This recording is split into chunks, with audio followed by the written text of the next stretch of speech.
Fala galera, beleza? Sejam bem-vindos aí a mais um vídeo do nosso canal. O vídeo de hoje vamos falar aí do relatório do Kisu 11. Então bora trocar uma ideia aí sobre o relatório. Kisu é um FOF que ele segue aí o índice da Suno. É bem interessante isso. Traz algumas travas aí para o gestor não fazer cagadas. Tais como, um exemplo, investir em outro FOF, que eu pelo menos reclamo muito disso, né? Quando eu vejo um FOF comprando outro FOF, não faz sentido algum isso. Enfim, vou deixar minhas redes aí pra vocês, meu grupo do Telegram, entra lá galera, já estamos mais de 1000 pessoas, e meu Instagram, e pra você que gosta do que eu venho fazendo aqui no YouTube, se inscreva no canal, só clicar no logo aqui no canto inferior direito.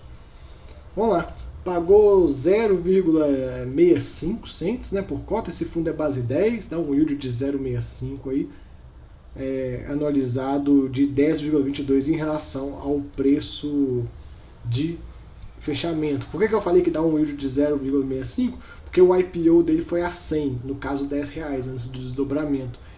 Em relação ao patrimonial dá um pouquinho mais, mas pensando na emissão, na primeira emissão lá atrás, dá isso aí. Que é o que todo FOF dá mais ou menos. Até um ponto sobre isso, galera. A hora de se comprar o FOF, a melhor hora é agora, quando a cota está a 7,63 com um deságio grande em relação ao patrimonial. E sabe qual é a melhor hora para um FOF emitir? Agora também. Mercado todo na baixa, na lama, a melhor hora para o FOF fazer uma emissão. Porém, eu tenho certeza que todo mundo está assistindo aí, se o Kisu soltar uma emissão a R$9, você não vai participar, você não vai querer pagar, porque no secundário a cota está mais barata. Mas, pensando puramente no seu investimento, você que quer carregar esse produto, fala, não, eu quero carregar o Kisu porque eu gosto da tese, gosto do gestor, o melhor momento é agora. O cara ia colocar muita grana para dentro do fundo, com o mercado todo na baixa, ia comprar um monte de coisa, e aí quando esse mercado virar, o cara ia ter muito lucro, ia compensar os 1,40 e pouquinhos que você vai pagar de diferença em relação ao secundário. Mas isso ainda é um ponto que o investidor de fundo imobiliário ainda não está maturado na cabeça. Os FOFs que tentaram fazer isso, todos falharam, infelizmente, pessoal. Mas, no momento, é o melhor momento possível. É o melhor momento possível para uma emissão. O problema é que o FOF ele só consegue fazer emissão quando o mercado vira, tá tudo caro. Aí o que o FOF fica fazendo? Comprando tudo na alta. Por quê? Porque o cotista só aceita uma emissão de um FOF quando o mercado tá na alta. Porque aí o FOF vai estar acima do patrimonial dele. Então esse é o ponto aí principal. Eu acho legal trazer essa reflexão. Você que investe em FOF, entenda isso. Não existe hora melhor para comprar do que agora. Infelizmente o fundo não consegue emitir. E outro ponto também. Se ele soltasse uma emissão a 7,63, aí já seria horrível, porque está abaixo do VP e tal, não dá. Tem que respeitar o VP, mas você, cotista, tem que comprar a ideia também. Apenas uma reflexão aí sobre isso, porque é interessante comentar sobre esse ponto, né? Vamos lá. Ele fala um pouco do Brasil, muito questão de inflação, né? A gente vê a inflação de 1,62, isso aí deu uma sobrevida na pelada bem contundente. Ele fala um pouco das altas que teve dentro das classes do IFIX, shopping e renda urbana aí que tiveram uma alta, fundo de fundos também teve, hein? Legal. E ele coloca, FOFs estão bem descontados. Ele fala um pouco da questão do FII de CRI, tem 34% da carteira dele, até pouco em relação aos outros FOFs que eu vejo por aí. A maioria dos FOFs estão operando com bem próximo, lá nos 50%, então a gente vê o que isso, como ele segue um índice, né, então ele não consegue ter tanta liberdade assim. Fundo 93% alocado, bom que ele já vai parcelar em caixa, galera, aproveitar as oportunidades. Como ele não consegue aumentar esse caixa, melhor que ele use esse caixa bem devagar nesse momento que a gente está vivendo agora. Um pouco do meio da cota no secundário, né, e a gente vê como é que a cota vem ladeira abaixo, né? Ladeira abaixo. Esse movimento aqui, totalmente fora da realidade.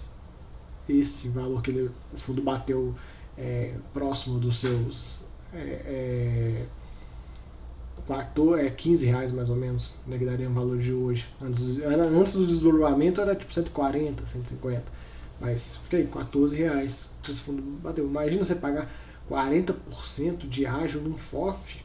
Não dá, galera. Esse também é outro ponto que, assim, é assustador um FOF ter um ágio desse nível. Não pode, não comprem FOF no ágio, pelo amor de Deus. FOF, PVP 1.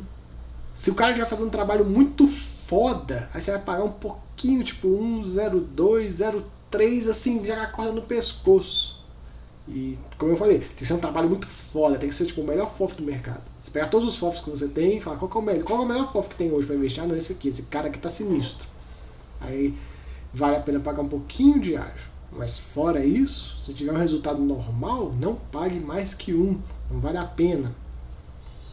Vamos lá. Liquidez ele é bem interessante, né? A gente vê mais de 1 milhão por dia. O número de cotistas vem crescendo, a gente já vê o gráfico aqui, ó. O número de cotistas vem crescendo bastante. Já cresceu mais forte no passado, mas a gente vê que o gráfico faz até uma onda assim, tá começando a querer criar um topinho aqui, né? Dá a impressão disso. Então, vamos ver aí como é que vai ser o crescimento desse fundo. A questão da alocação dele, como ele segue o Suno 30 lá, então ele vai atrás do índice. Ele não é um FOF passivo. O que é o FOF passivo? Qual que é o problema de um FOF passivo? Até pra gente conversar um pouco da diferença do QSU para um FOF passivo e um FOF de índice. Por exemplo, a gente tem aqueles dois do Banco Inter, né?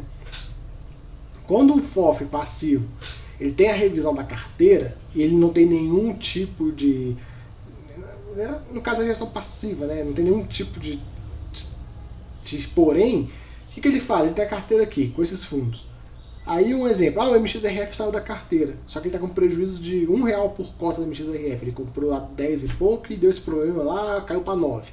Ele executa o prejuízo e bota outro fundo para dentro, no preço que tá. E ó, dane-se. Esses fundos do Inter, usando de exemplo, já teve meses que eles ficaram sem entregar rendimento, porque deu muito prejuízo. Então esse é o problema do FOF de índice passivo. Agora o QSU, ele trabalha com uma gestão ativa, então eles têm que seguir o índice? Tem que seguir o índice, mas a gestão tem liberdade de seguir o índice, não plenamente, eles podem escolher os momentos melhores para fazer algum tipo de giro e tal, para sair, entrar em uma posição, não é algo tão engessado. Então a gente vê aí, ó, a liquidez dele está muito boa, e aqui as posições que ele tem.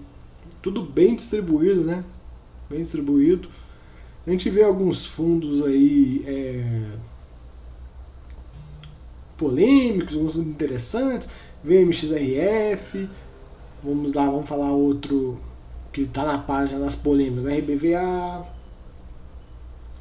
GTWR BBPO. Então a gente vê alguns fundos aí que a gente sabe que tem coisa melhor no mercado, porém eles têm que seguir esse índice.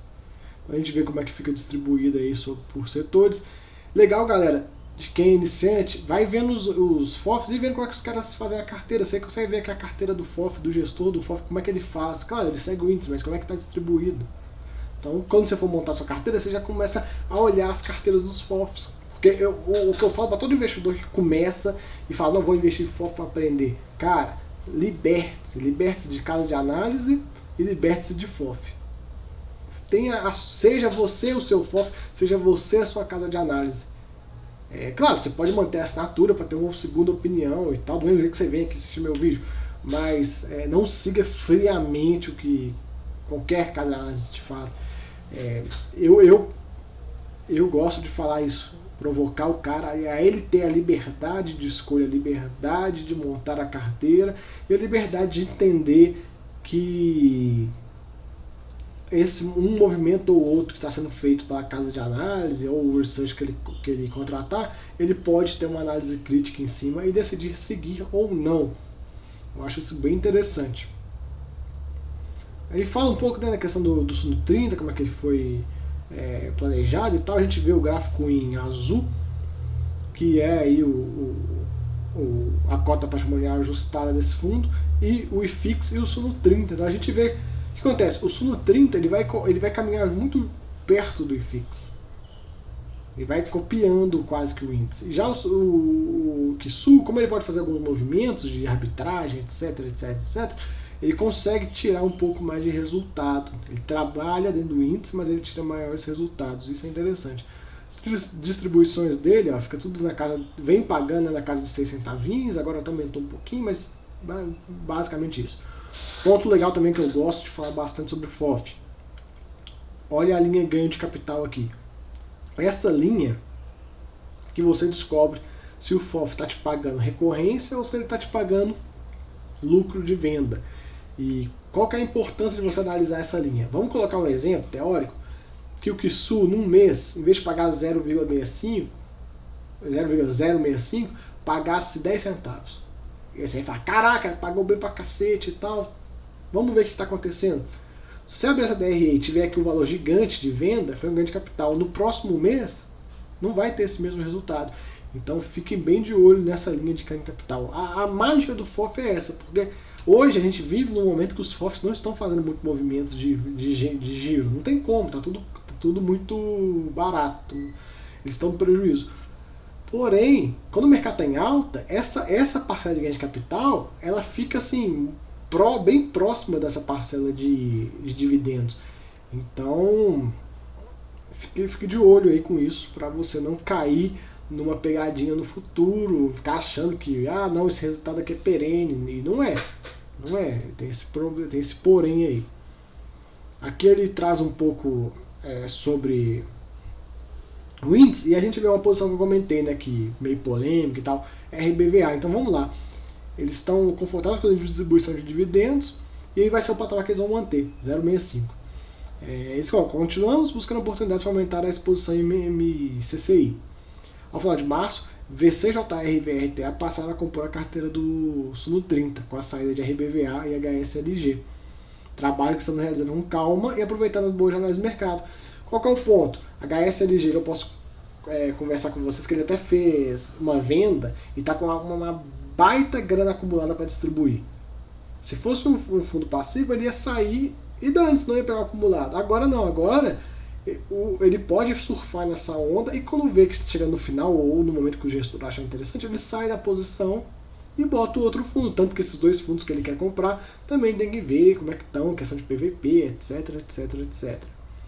Então ele explica aqui um pouco do Suno 30, né? Tem que fazer parte do IFIX, não pode ser um fundo de fundos, não pode ser um monativo, deverá ter um yield maior que zero nos últimos 12 meses. Então acho que isso aqui até poderia botar um yield um pouco melhor, passar uma régua para tirar algumas tranqueiras que possam vir a aparecer.